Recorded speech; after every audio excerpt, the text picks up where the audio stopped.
আসসালামু আলাইকুম ডাক্তারবাবু। ওয়ালাইকুম আসসালাম। শীতকালের কিছু স্বাস্থ্যকর অভ্যাসের ব্যাপারে বললে ভালো হতো। হ্যাঁ, ভালো বলেছেন।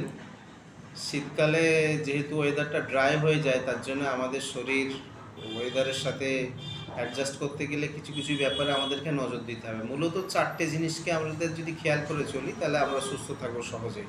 প্রথমটা হলো নিউট্রিশন অ্যান্ড হাইড্রেশন, যেটাকে বলা হয়। অর্থাৎ আমরা আমাদের ইমিউন বুস্টারের জন্য খাবারগুলো সতেজ খাবার খাবো, সাথে সাইট্রেট অর্থাৎ লেবু জাতীয় ফল খাবারগুলো যদি খাই ভালো হয়। এবং হাইড্রেশন অর্থাৎ জলটা যেন 2.5 থেকে 3 লিটার প্রতিদিন হয়, আমাদের খাওয়া হয়, 1 নম্বর।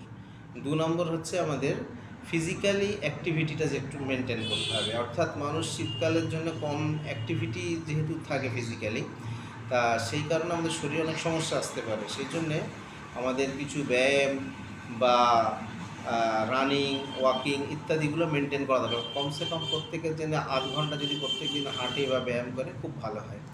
সাথে কী করতে হবে, তাকে সানলাইটটা বডির মধ্যে যেন লাগে, ভিটামিন ডিটা যাতে ঠিকঠাক আমাদের মেনটেন হয় এবং মুডটা যাতে ঠিক থাকে, তার জন্যে সানলাইটটা আমাদের বডিতে 1.5-2 ঘন্টা যদি আমরা লাগাতে পারি, খুব ভালো, ডাইরেক্ট সানলাইট। এবং এর সাথে আর একটা জিনিস খুব দরকার, সেটা হচ্ছে ঘুম, পর্যাপ্ত ঘুম। 7 থেকে 8 ঘন্টা প্রত্যেক দিন ঘুম আমাদের হওয়া দরকার এই সময়। আর একটা জিনিস, স্কিনটাকে আমাদের যত্ন নেওয়া দরকার। তার জন্য ময়েশ্চার বলুন, তেল বলুন, এগুলো লাগালে কী হয়, আমাদের এর জন্যে মানে ড্রাই আমাদের বডিটা হবে না, এবং ড্রাই না হলে শরীরটা ঠিক থাকবে। এবং একটা জিনিস, হাইজিনটা খুব দরকার। হাইজিন মেনটেন মানে পরিষ্কার থাকতে হবে, এবং আমাদের উলেন পোশাক এমন পরতে হবে যাতে ঠান্ডাটা আমাদের না লাগে। এই 4টে জিনিসকে যদি আমরা সামনে রেখে চলি, অনেকটা সুস্থ থাকবো আমরা। এটাই।